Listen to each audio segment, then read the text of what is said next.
الحمدللہ رب العالمین الصلاۃ والسلام علی رسولہ النبی الکریم اما بعد اعوذ باللہ الشیطان الرجیم بسم اللہ الرحمن الرحیم وَإِذَا قُضِيَتِ الصَّلَاةُ فَانتَشِرُوا فِي الْأَرْضِ وَابْتَغُوا مِنْ فَضْلِ اللَّهِ وَاذْكُرُوا اللَّهَ كَثِيرًا لَعَلَّكُمْ تُفْلِحُونَ وَمِنَ التِّجَارَةِ وَاللَّهُ خَيْرُ الرَّازِقِينَ صدق اللہ العظیم۔ اللہم صلی علی محمد وعلی آل محمد وبارک وسلم۔ میرے بہت ہی قابل احترام بزرگوں اور دوستوں، پچھلے 2 جمعے میں سورۃ الجمعہ کے دوسرے رکوع کی پہلی آیت پر کچھ باتیں آپ کے خادم نے عرض کی جو بہت ہی مختصر ہیں مضمون کے اور عنوان کے اعتبار سے، جس میں جمعے کے احکام میں سے ایک اہم حکم کہ جب جمعے کے لیے اذان پکاری جائے تو اس کے بعد تم اپنی ساری مصروفیات کو چھوڑ دو اور اللہ کے ذکر یعنی خطبہ جمعہ اور نماز جمعہ کی طرف متوجہ ہو جاؤ۔ اب آج جو 2 آیتیں میں نے پڑھ کر سنائی ہیں وہ اسی رکوع میں اس آیت شریفہ کے بعد کا حکم ہے۔ پہلا حکم یہ کہ فَإِذَا قُضِيَتِ الصَّلَاةُ فَانتَشِرُوا فِي الْأَرْضِ، اور پھر جب نماز پوری ہو جائے، پوری کر چکو، تو پھر اللہ کی زمین میں منتشر ہو جاؤ، پھیل جاؤ۔ اللہ کا فضل کثرت سے کرتے رہنا، روزی کی تلاش بھی کرنا، اور روزے کی تلاش کے ساتھ واہ کے ساتھ ہے وَاذْكُرُوا اللَّهَ كَثِيرًا لَعَلَّكُمْ تُفْلِحُونَ، اور کثرت سے اللہ کا ذکر کرنا تاکہ تم فلاح یاب ہو۔ من التجارہ، آپ فرما دیجئے نبی صلی اللہ علیہ وسلم کہ کچھ اللہ وہ کھیل تماشے اور تجارت سے، واللہ خیر الرازقین، اور اللہ یہی سب سے بہتر رزق دینے والا ہے۔ یہ ایک مضمون ہے۔ دوسرا مضمون انشاءاللہ اگر وقت رہا تو عرض کریں گے یا تو پھر اس کو اگلے جمعے میں عرض کریں گے۔ اس کا ایک شان نزول ہے، ایک واقعہ ہے اس کے پیچھے۔ پہلی آیت جو آج کا مضمون ہے وہ ہے نماز کے اختتام کے بعد۔ جیسا کہ اوپر کی آیت میں اذان جمعہ کے ساتھ ساری خرید و فروخت اور ہر طرح کی مصروفیات اس کو چھوڑ کر نماز جمعہ کی طرف متوجہ ہونے کا حکم فرمایا تھا، اور اسی لیے ہمارے علماء نے یہ فرمایا کہ یہ سارے احکام پہلی اذان سے نافذ ہوتے ہیں۔ ہر چند کے پہلی اذان جو ہے وہ دور عثمانی میں اس کو شروع کیا گیا، لیکن اس پر اجماع ہے حضرات صحابہ کا، اور ہمارے ہاں جو احکام ہوتے ہیں شریعت مطہرہ میں، اس احکام کی 3 بنیادیں ہمیشہ یاد رکھیں۔ 3 بنیادیں ہیں، کتاب اللہ ہے، سنت رسول اللہ صلی اللہ علیہ وسلم ہے۔ اب وہ سنت بھی جو ہوتی ہے اسی کئی قسمیں ہوتی ہیں، قولی ہوتی ہیں، فعلی ہوتی ہیں، اور کئی قسمیں ہیں، لیکن اس کو ہم ایک لفظ میں کہتے ہیں کتاب اللہ، اللہ کی کتاب، سنت رسول اللہ صلی اللہ علیہ وسلم، اور اجماع صحابہ۔ کسی بھی عمل پر اگر حضرات صحابہ کرام رضوان اللہ تعالیٰ علیہم اجمعین کا اجماع ہے تو وہ شریعت مطہرہ کا ایک اہم حکم بنتا ہے، اور اس سے کسی کو بھی فرار یا بھاگنے کی اجازت نہیں ہو سکتی۔ تو یہ پہلی ہی اذان جو جمعے کے لیے پکاری جاتی ہے، اسی اذان سے احکام جمعہ شروع ہو جاتے ہیں۔ اب وہاں سے لے کر نماز کے ختم ہونے تک صرف نماز ہے، خطبہ ہے، ذکر اللہ ہے، اللہ کا ذکر ہے، اس کے سوا کوئی کام نہیں۔ کھانا پینا، تجارت، لین دین، خرید و فروخت، ساری ہر طرح کی مصروفیات جو ہیں علماء نے شریعت مطہرہ کی روشنی میں سختی سے منع کیا، سوائے نماز جمعہ کی تیاری کی۔ اب نماز جمعہ پوری ہو گئی۔ نماز جمعہ پوری ہوئی یعنی کون سی؟ ہمارے نزدیک امام صاحب نے 2 رکعت فرض پڑھا دیے، ہفتے بھر سے ہم انتظار کر رہے تھے جمعے کا، ہفتے کے ہفتے آنا ہے نا، کون سا روز 5 مرتبہ آنا ہے، ہفتے بھر سے انتظار کر رہے تھے، نماز ختم ہو گئی، چلو یہ نماز جمعہ پوری نہیں ہوئی۔ میں نے پچھلے 2 جمعے میں بھی عرض کیا کہ اللہ کا واسطہ دے کے کہتا ہوں کہ نماز جمعہ جس طرح اور نمازیں ہوتی ہیں فرض نمازیں، کہ اس فرض کے ساتھ کچھ سنتیں ہوتی ہیں، کچھ نوافل ہوتی ہیں، وہ سب مل کے نماز بنتی ہے۔ نفل نماز جو ہے اس کو آپشنل کہا جا سکتا ہے۔ نفل نماز جو ہوتی ہے اس کو آپشنل اس لیے کہ وہ پوری مرضیات پر ہوتی ہے۔ اگر کوئی شخص چاہے تو ادا کرے، کوئی شخص نہ چاہے تو نہ ادا کرے۔ نہ ادا کرنے والے پر کسی طرح کی نکیر نہیں کی جا سکتی، مگر ایک حدیث شریف جس کی روشنی میں ہر مسلمان یہ چاہے گا کہ میری کوئی نفل نماز نہ چھوٹنے پائے۔ مجھے آپ بتائیے، ہم لوگ جو سب حاضر ہیں یہاں اللہ کے فضل و کرم سے، ہم میں سے کتنے ہیں جو اس وقت سے نماز پڑھ رہے ہیں جب ہم پر نماز فرض ہوئی تھی؟ ہے کیا کوئی صاحب ترتیب ہے؟ ہاتھ اٹھا دو بابا اللہ کے، میں بھی اس کا ہاتھ چوموں گا کہ وہ شخص جب سے اس پر نماز فرض ہوئی ہے، بالغ ہوا تھا، اس وقت سے اس کی کوئی نماز نہیں چھوٹی۔ ارے یہ تو اللہ کے بندے، علماء اور پھر ہماری مختلف جماعتوں کی محنتیں یہ دھڑ پکڑ کے بیچارے اس کو اللہ کے گھر تک لاتے ہیں۔ معلوم نہیں کتنے سال بے نمازی کی حالت میں گزر گئے، اب اللہ نے توفیق دی۔ وہ حدیث شریف جس کا میں حوالہ دینے جا رہا ہوں، اللہ کے رسول صلی اللہ علیہ وسلم نے ارشاد فرمایا حشر کے میدان میں، ایمان کے بعد نماز کا سوال، ایمان کے بعد جس کا ایمان ہی نہیں ہے اس پہ کائے کی نماز فرض ہے، اس پہ کچھ فرض برض نہیں ہے۔ سب سے پہلا فرض جو ہے پورے انسانوں پر، یا ایھا الناس اعبدوا ربکم الذی خلقکم والذین من قبلکم لعلکم تتقون۔ اے انسانوں، اے لوگوں، تم عبادت اختیار کرو، بندگی اختیار کرو اس اللہ کی جس نے تم کو پیدا کیا، اور جو ان لوگوں کو بھی جو تم سے پہلے گزرے ان کا بھی پیدا کرنے والا وہی اللہ۔ یہ ہے دعوت ایمانی۔ یہاں کیسے خطاب فرمایا؟ یا ایھا الناس، اے لوگوں، کیونکہ ایمان کی دعوت تھی، تو پورے انسانوں پر ایمان فرض ہے، اور جو ایمان لے آئے اس پر پھر احکام فرض ہیں۔ یہی وجہ ہے کہ جہاں بھی حکم ہوتا ہے یا ایھا الذین آمنوا کتب علیکم الصیام، اے ایمان والو تم پر روزے فرض کیے گئے۔ پہلے ایمان لا اس کے بعد روزہ فرض ہوگا، پہلے ایمان لا پھر نماز فرض ہوگی، پہلے ایمان لا اس کے بعد طہارت فرض ہوگی۔ جو ایمان ہی نہیں ہے تو اس کے بعد کیا فرض ہے؟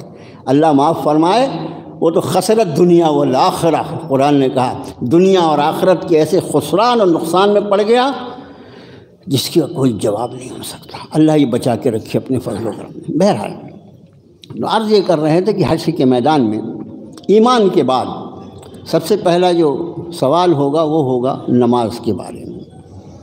اب جیسی بھی نماز پڑھتے ہیں اور نماز کے بعد نماز کے حساب میں فرشتے عرض کریں گے کہ پروردگار نماز پڑھ کے تو آیا ہے لیکن بہت ساری نماز چھوڑ کے بھی آیا ہے، جیسے فجر کی نماز ہماری۔ میں تو پورے دعوے سے کہتا ہوں نا کہ جو 5% مسلمان نمازی ہیں اس میں سے 2.5% خالی فجر پڑھتے ہیں، ورنہ فجر کی آبادی دیکھ لو۔ نماز بہت ساری چھوڑ کے بھی آیا ہے، تو ہونا کیا چاہیے؟ اسی پٹائی کرو، نماز چھوڑ کے ڈال دو اس کو جہنم میں۔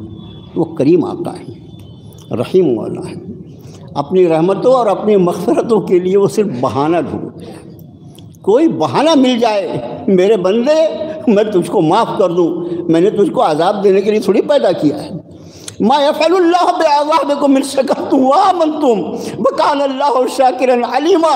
اگر تم شکر کرو اور ایمان لاؤ، اللہ تم کو کیوں عذاب دے گا؟ وہ تو بڑا قدر شناس، بڑا جاننے والا۔ رب تعالیٰ فرمائیں گے، فرشتے وہ عالم الغیب ہیں، وہ ہر چیز جانتے ہیں، ہمارے کیے غیب جانتے ہیں کہ ہم مرنے تک کیا کرنے والا۔ ہر انسان کے بارے میں ان کو معلوم ہے کہ یہ مرتے مرتے تک کیا کرنے والا، سب کچھ جانتے ہیں وہ۔ لیکن اس کے بعد بھی فرشتوں سے پوچھیں گے، فرشتوں دیکھو اس کے نامہ اعمال میں کچھ نفل نمازیں ہیں یا؟ حدیث شریف کا یہ حصہ ذرا غور سے سنو۔ فرشتوں دیکھو فرض نمازیں چھوٹ گئیں، فجر چھوٹ گئی، ظہر چھوٹ گئی، مغرب چھوٹ گئی، فلاں چھوٹ گئی، فرض نمازیں چھوٹ گئیں۔ جس ایک ایک نماز کے لیے حدیث شریف میں اللہ کے رسول صلی اللہ علیہ وسلم فرمایا کہ ایک نماز کا چھوٹ جانا ایسا ہے جیسے کسی شخص کی اس کے آل اولاد مال جو کچھ اس کے پاس تھا سب کا سب تباہ برباد ہو گیا، ایک نماز کا چھوٹنا ایسا ہے۔ ہم کو کوئی فکر ہی نہیں ہے۔ تو رب تعالیٰ ارشاد فرمائیں گے، فرشتوں دیکھو اس کے نامہ اعمال میں کچھ نفل نمازیں ہیں نفل نمازیں کون سی؟ جیسا میں نے نفل نماز کا پڑھنا، کوئی نفل کے لیے آپ اتنی زبردستی کرتے ہیں، ارے میرے باپ بہت کام آنے والی چیز ہے۔ فرشتے عرض کریں ہاں کچھ نفل نمازیں ہیں، ظہر پڑھا تھا 12، ویسے 10 ہی تھی، 2 سنتیں موقعہ تھی، اس کے بعد میں 2 نفل بھی پڑھ، کیا احسان کیا تھا۔ مغرب کی تو 5 ہی رکعت تھی، 3 فرض 2 سنت تھی، لیکن اس کے بعد 2 نفل بھی پڑھ لیا۔ رب تعالیٰ ارشاد فرمائیں گے فرشتوں میرے اس بندے کی نفل نمازوں کو فرض کے برابر کر دو، اور جو اس کی فرض نمازیں چھوٹی ہوئی ہے اس کی بھرپائی اس کی نفل نمازوں سے کر دو۔ تم نے نفل نماز کو عملی سمجھا ہے؟ ارے ہم تو انتہائی فقیر ہیں نفل نمازوں کے لیے، کتنی نمازیں فرائض چھوٹی ہوئی ہیں۔ رب کریم حشر کے میدان میں اپنے رحم و کرم سے ہماری نفل نمازوں کو ہمارے فرائض کی بھرپائی کے لیے اجازت مرحمت فرمائیں گے، ایسے کریم آقا ہیں۔ تو ہم کو چاہیے کیا؟ ہم کو تو چاہیے کہ صرف یہ نفل نمازیں نہیں جو 5 نمازوں کے ساتھ ہیں، ہم تو اشراق بھی دیکھیں، ہم کو اوابین پڑھنے میں کیا حرج ہے، اور تہجد اللہ کی پناہ، کیا تہجد کا تذکرہ کرنا، فرض ہی بھاری ہے تو تہجد کی کیا بات کرنا۔ کسی کو اللہ توفیق عطا فرما دے تو یہ نفل نمازیں جو ہیں وہ حشر کے میدان میں بہت کام آنے والی۔ تو نماز جب پوری ہو چکے، بات اسی کا رہا فَإِذَا قُضِيَتِ الصَّلَاةُ، جب نماز پوری ہو چکے، نماز پوری ہو چکے سے مراد 2 فرض جمعے کی نہیں ہے بلکہ جمعے کی پوری نماز ہے۔ اب اس کے بعد ارشاد فرمایا فَإِذَا قُضِيَتِ الصَّلَاةُ فَانتَشِرُوا فِي الْأَرْضِ، زمین میں منتشر ہو جاؤ، پھیل جاؤ، وَابْتَغُوا مِن فَضْلِ اللَّهِ، اور تلاش کرو اللہ کے فضل۔ اس اللہ کے فضل سے مراد سارے کے سارے مفسرین فرماتے ہیں اس سے مراد روزی ہے، رزق ہے۔ رزق جو ہے ہم کو بنانا نہیں پڑتا، اس کا خیال ہے۔ یہاں پر لفظ جو ہے اس کو ذرا دیکھو، وَابْتَغُوا مِن فَضْلِ اللَّهِ، ابتغاء لفظ جو ہے عربی میں اس کا معنی ہوتا ہے تلاش کرنا۔ کوئی چیز بکھری ہوئی پڑی ہوئی ہے، اس کو ڈھونڈو کہاں ہے وہ۔ روزی اللہ نے ہماری زمین پر اتار دی، اور اس روزی کو ہم کو کیا کرنا ہے؟ تلاش کرنا ہے، اور اس روزی کو تلاش کرنے کی اجازت مرحمت فرما دی نماز جمعہ۔ اس لیے یہ اجازت مرحمت فرمائی کہ اذان جمعہ کے ساتھ، اس کے اوپر والی آیت میں اذا نودی للصلاۃ من یوم الجمعۃ فسعوا الی ذکر اللہ وذروا البیع، اذان جمعہ کے ساتھ منع فرما دیا تھا ساری مصروفیات کے لیے اور چھوڑ دینے کا حکم فرمایا تھا، اس لیے اب اجازت مرحمت فرما رہے ہیں کہ اب نماز جمعہ پڑھ چکا نا، ماشاءاللہ میرا ایک حکم تو نے پورا کر دیا، جا اب تجھے اجازت ہے اپنے رزق حلال کی تلاش کر۔ یہاں پر ایک بات اور عرض کر دوں، مضمون بڑھ جائے گا۔ اس امت مسلمہ پر آج میرے دل میں ایسا آیا کہ ایک آدھ جمعہ اس لیے ہو کہ خالی پچھلی امتوں کے احکام اور ہمارے احکام کو خالی تقابل کیا جائے، مقابلہ کیا جائے، ان کے لیے کیا حکم تھا، ہمارے لیے کیا حکم ہے۔ اللہ نے اس امت کے ساتھ اتنی آسانیوں کا معاملہ فرمایا ہے، اتنی آسانیوں کا کہ اس کو اگر ہم غور کریں تو بے پناہ ایسا جی چاہے آدمی کا کہ اپنا سر اپنے رب کی بارگاہ میں ڈال دے کہ پروردگارہ کتنا احسان۔ اس کی وجہ یہ تھی کہ پچھلی امتیں جو تھی وہ ایک مدت تک کے لیے تھی، مخصوص مدت تک، اور ان کی وہ مدت ختم ہونے والی تھی، پھر اس کے بعد اگلی شریعت آنے والی تھی۔ لیکن چونکہ جناب رسول اللہ صلی اللہ علیہ وآلہ وسلم کی ذات عالی، جن کی امت میں اللہ نے محض اپنے فضل اپنے کرم سے ہمیں پیدا فرمایا، لوگوں جناب موسیٰ کلیم اللہ جن کے لیے قرآن نے کہا وَكَلَّمَ اللَّهُ مُوسَىٰ تَكْلِيمًا، موسیٰ وہ ذات ہے جس سے اللہ نے کلام فرمایا۔ اس زمین پر رہ کر موسیٰ کو یہ شرف حاصل ہے کہ اللہ نے موسیٰ سے کلام فرمایا، وہ ذات ہے۔ اور یہ موسیٰ کلیم اللہ نے ایک موقع پر دعا فرمائی، پروردگارہ مجھے اپنے آخری نبی کی امت میں پیدا کر۔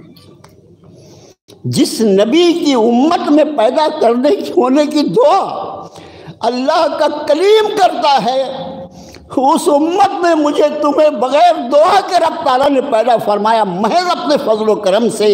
مسلمانوں اس کا شکر مانو، اس کا احساس کرو کہ اللہ کے کتنے احسان در احسان ہم پر اللہ نے فرمائے ہیں۔ اب پچھلی امتوں کا میں تذکرہ کر رہا تھا کہ آپ صلی اللہ علیہ وسلم چونکہ آخری نبی ہیں اور آپ پر اب جو شریعت مطہرہ نازل فرمائی رب تعالیٰ نے یہ قیامت کے دن تک کے لیے ہے، اس لیے پچھلی امتوں کے مقابلے میں اس کی شریعت کو اللہ نے سب سے آسان رکھا۔ آپ خاتم الانبیاء ہیں، آپ کے بعد کسی نبی کا کوئی تصور نہیں کیا جا سکتا۔ یہ خیال، یہ ایمانیات سے اس کا تعلق ہے۔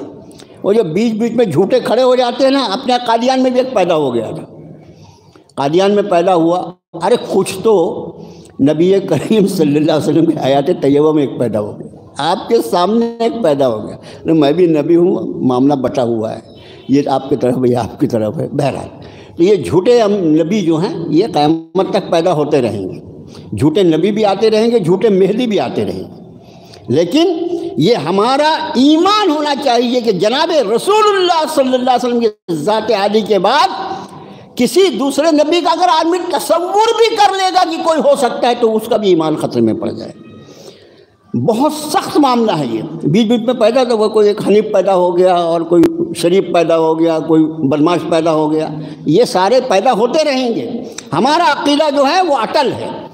حضرت امام ابو حنیفہ رحمۃ اللہ علیہ اتنا محتاط فقہ ہے حضرت کا، حضرت نے ایک موقع پر فرمایا ہے کہ کوئی کسی دور میں کوئی شخص جھوٹی نبوت کا دعویٰ کرتے رہیں گے۔ حدیث شریف میں تذکرہ ہے، نبیوں کی گنتی، جھوٹے نبیوں کی گنتی بتایا آپ نے کہ قیامت تک اتنے جھوٹے نبی پیدا ہوں گے، اتنے جھوٹے پیدا ہوں گے، حدیث شریف میں اس کا بھی تذکرہ ہے۔ تو حضرت امام ابو حنیفہ رحمۃ اللہ علیہ فرماتے ہیں کہ کوئی کسی وقت میں کوئی جھوٹا نبی پیدا ہو جائے اور کوئی شخص اگر اس کی جھوٹی نبوت کا مذاق اڑانے کے اعتبار سے بھی یہ بات کہے کہ اگر تم نبی ہو، جملہ دیکھیں، اگر تم نبی ہو تو کوئی معجزہ پیش کرو، اس لیے کہ انبیاء کے ساتھ اللہ کے معجزات ہوتے ہیں۔ اگر کوئی شخص اس سے یہ کہہ دے گا کہ اگر تم نبی ہو تو کوئی معجزہ پیش کرو، یہ جملہ کہتے ہی وہ اسلام سے نکل جائے گا اور کافر ہو جائے گا۔ کیوں؟ اس نے یہ کہا کہ اگر کوئی نبی، اس کا مطلب اس نے نبی کا ہونا اس کو اگر کے ساتھ تسلیم کر لیا۔ اگر تم نبی ہو، ارے سرے سے جب نبی ہو ہی نہیں سکتا تو یہ کہاں سے لایا اگر تم نبی ہو؟ رب تعالیٰ نے فرمایا کہ میں آخر خاتم الانبیاء کو بھیج رہا ہوں، ان کے بعد کوئی نبی سرے سے ہو ہی نہیں سکتا۔ جب ہو ہی نہیں سکتا تو نے اگر کے ساتھ بھی کیوں یہ لفظ کہا؟ اگر کے ساتھ بھی کوئی یہ جملہ کہے گا تو وہ اسلام سے نکل جائے گا۔ اس کا آپ انداز فرمائیں، خاتم الانبیاء ہونا اور ختم نبوت جو ہے وہ ہمارے عقیدے کا ایک اہم ترین حصہ ہے، اسے کوئی تماشا کوئی نہیں کر سکتا۔ اور ایسے فتنے جو پیدا ہوتے رہیں اس کے لیے ہم اپنے آپ کو، اپنی نسلوں کو بھی سمجھا کے جائیں کہ بیٹا کوئی اب نبی آنے والا نہیں ہے، ہمیں اللہ نے جس عظمت والے اور رفعت والے اور شان والے نبی کی امت میں پیدا کیا وہ آخری نبی تھے۔ اب ان کے بعد صرف اس شریعت مطہرہ میں اللہ کے دین کے علماء کو اللہ پیدا فرمائے گا۔ یہ علماء جو ہوں گے یہ نائب نبی ہوں گے، نبی کی ذمہ داری، ان کا کام جو ہے یہ علماء کے حوالے کیا گیا ہے، وہ اس ذمہ داری کو پورا کرتے رہیں گے، کسی نبی کے آنے کا کوئی سوال ہی نہیں پیدا ہوتا۔ بات کہاں سے کہاں چلی گئی؟ عرض یہ کر رہے تھے کہ آپ صلی اللہ علیہ وسلم کے ذریعے اللہ نے ہمیں جو شریعت عطا فرمائی ہے وہ کتنی آسان ہے۔ اس میں سے صرف ایک مثال آپ کے سامنے عرض کرتا ہوں۔ 20 مسائل ہیں جس کو سن کے آپ کو ایسا لگے کہ بھی انگلی نیچے، کیا مسئلہ تھا، ان کے لیے کتنی سختی تھی، اللہ نے ہم کو کتنی آسانی دی۔ یہ دیکھو ہمارے یہاں انفاق فی سبیل اللہ کے راستے میں خرچ کرنا، انفاق فی سبیل اللہ مطلب مال خرچ کرنا نہیں ہے، آپ سمجھے کیا؟ جو کچھ اللہ نے ہمیں عطا فرمایا ہے اس کو اللہ کے راستے میں خرچ کرنا ہے، وہ انفاق فی سبیل اللہ۔ اب اس میں سے مال، دولت، کپڑا لتا، جانوروں کی قربانی، اناج، جو کچھ چاہے آدمی اللہ کے راستے میں خرچ کر سکتا ہے، یہ ساری چیزیں۔ اب میں نے عرض کیا کہ صرف مال اس سے مراد نہیں ہے، اللہ تعالیٰ کسی کو صلاحیتیں عطا فرماتا ہے، اللہ تعالیٰ کسی کو صلاحیتیں عطا فرمائے، وہ اپنی صلاحیتوں کو اللہ کے دین کے لیے خرچ کرے۔ آپ سمجھے، کسی کو اللہ نے زبان کی طاقت، کسی کو اللہ نے علم کی طاقت عطا، کسی کو اللہ نے کرسی کی طاقت عطا فرمائے، بہت الگ الگ طاقتیں ہیں، یہ سب کی سب اللہ کے راستے میں خرچ کرنے کی چیزیں میرے بھائیوں۔ اب مال جو ہے وہ مال کی مختلف شکلیں ہوتی ہیں، ایک تو خود کیش ہوتا ہے، رقم ہوتی ہے، اور اس کے علاوہ بھی اس سے خرید کر کوئی بھی چیز، دوا، علاج، کتابیں، کاپیاں، ارے جو ضرورت کی چیزیں سب کا سب اللہ کے راستے میں خرچ کیا جا سکتا ہے۔ اب اس میں ایک حصہ زکوٰۃ کا جو فرض ہے 2.5% کیا ہوتا ہے بھائی؟ 100 روپے میں سے 2.5 روپیہ، کتنی چھوٹی سی رقم ہے۔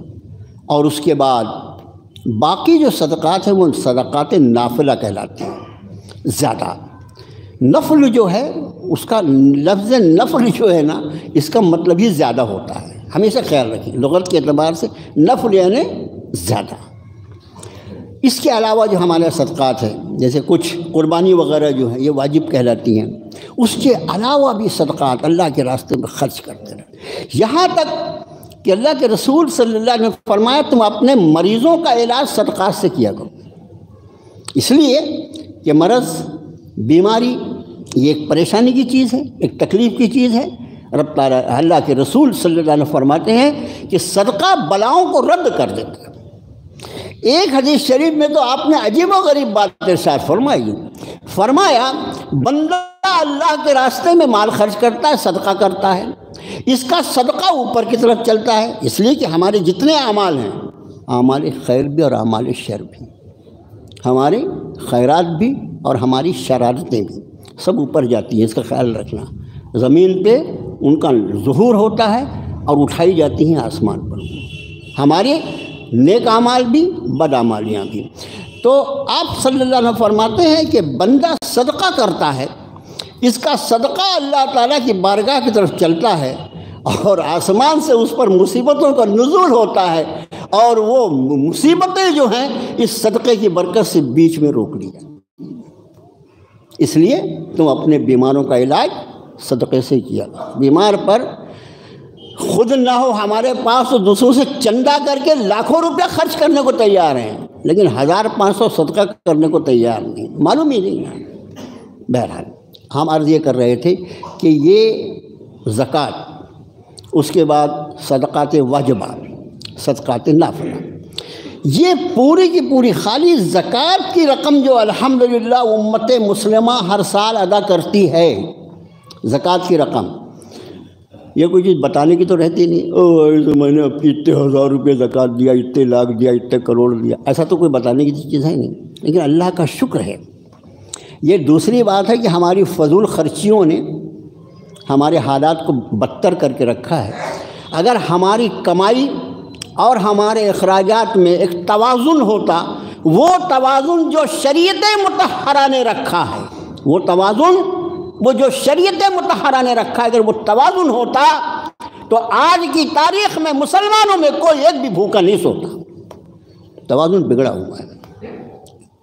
اب یہ ساری خرچ کرنا امت مسلمہ کا، یہ سب کچھ امتی کے کام آتا ہے، ایک ہاتھ سے نکلتا ہے دوسری ضرورت مند کو جاتا ہے۔ یہ اس امت مسلمہ کے سوا پچھلی ساری امتوں کے لیے یہ حکم تھا کہ وہ جو کچھ اللہ کے راستے میں خرچ کرنا چاہتے ہیں، اپنی قربانیاں، اپنے صدقات، یہاں تک کہ جنگ میں حاصل کیا ہوا وہ مال جس کو مال غنیمت کہا جاتا ہے، وہ سب کا سب جتنا خرچ کرنا ہے، جانور خرچ کرنا، قربانی کرنا، جانور کو بھی پکڑ، کپڑا دینا ہے، کپڑے کو بھی اٹھا، اناج خرچ کرنا ہے، اناج کو بھی اٹھا اور لے جا کے آبادی کے باہر کھلی جگہ پہ رکھ دے، اور وہاں پر پھر آسمان سے ایک آگ اترتی تھی اور اس پورے صدقات اور خیرات کو جلا کے خاک کر دی۔ اب اس جلائے ہوئے حصے میں اگر کوئی چیز بچ گئی تو اس کے بارے میں شریعت کا یہ فیصلہ تھا کہ یہ وہ مال ہے جو اللہ کی بارگاہ میں قبول نہیں کیا گیا۔ تو کیا ہوتا تھا؟ دو باتیں تھیں۔ دونوں کے معاملے میں اللہ نے ہم کو کتنا عطا فرمایا، ذرا اس کا انداز تو کرو۔ اس لیے آپ کا خادم مرض کر ہم کو معلوم ہونا چاہیے کہ اللہ کے احسانات کتنے ہیں ہم پر۔ جس نبی کی امت میں پیدا کیا، اس نبی کی امت میں پیدا ہونے کی برکت سے اللہ نے یہ سب کچھ عطا فرمایا۔ تو کیا ہوتا تھا، ایک تو جو کچھ اللہ کے راہ میں خرچ کرنا ہے وہ پورا کا پورا خاک ہو جاتا تھا، کسی انسان کی کمائی نہیں سکتا تھا۔ اللہ کا حکم تھا، یہ جو اللہ حکم فرمائے وہ حکم ہے۔ دوسرا فائدہ نقصان کیا تھا اس میں، ہمارے جیسا آپ نے سب لوگوں نے جمع کر کے رکھ دیے وہاں پر۔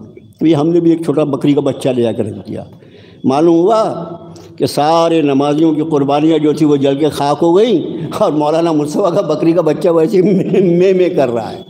سب کو معلوم ہو جائے کہ سب کو بہت تقریریں سناتے تھے بابا جی، لیکن خود ان کا یہ حال ہے کہ ان کی قربانی پیش نہیں، اللہ نے قبول نہیں۔ اس کا معنی ایک طرف تو وہ سارے صدقات اور خیرات جو اللہ کے راہ میں خرچ ہو وہ امت مسلمہ کے کام آتے ہیں، کروڑوں نہیں، ارب اور خرب روپیہ سالانہ الحمدللہ۔ اور دوسرے، سب کے بھرم کو اللہ نے قائم رکھا ہے، سب کی عزت کو قائم رکھا ہے۔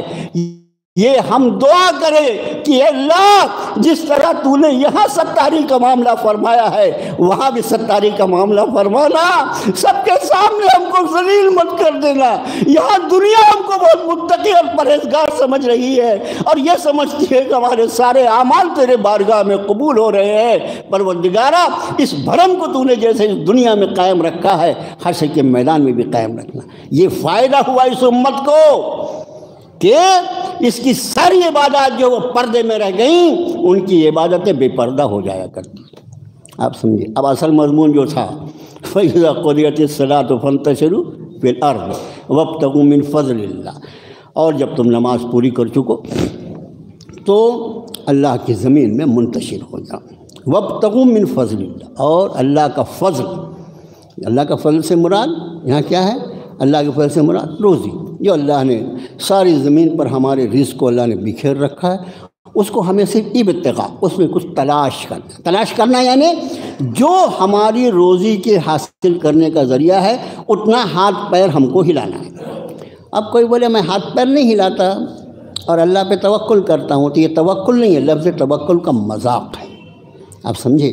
اور ایسا توکل حرام ہے، صاف صاف بولتا ہوں، اس لیے کہ اس شریعت مطہرہ کا ایک عام مسئلہ ہے کہ آدمی جس چیز کے لیے دعا کرے، اگر اس دعا کیے جانے والی چیز کے حاصل کرنے کے لیے ہاتھ پیر نہ ہلائے، وہ جائز کوششیں نہ کرے جو اس کے ذمے ہیں، ایسی دعا کرنا امام غزالی رحمۃ اللہ علیہ احیاء العلوم فی الدین میں فرماتے ہیں بغیر ذرائع اور وسائل کو اختیار کیے ہوئے دعا کرنا حرام ہے، اور ہم اس کو نام دیتے ہیں توکل۔ یعنی ہم ایک نمبر کے علال پیدا اس لیے ہوئے کہ تم کماؤ ہم کھائیں گے، بھیک پہ چلیں گے، بھیک مانگنے کی عادت۔ میں نے اس کے پہلے عرض کیا کہ حدیث شریف میں اللہ کے رسول صلی اللہ علیہ وسلم نے فرمایا کہ نیچے والے ہاتھ کے مقابلے میں اوپر والا ہاتھ ہمیشہ بہتر ہوتا ہے۔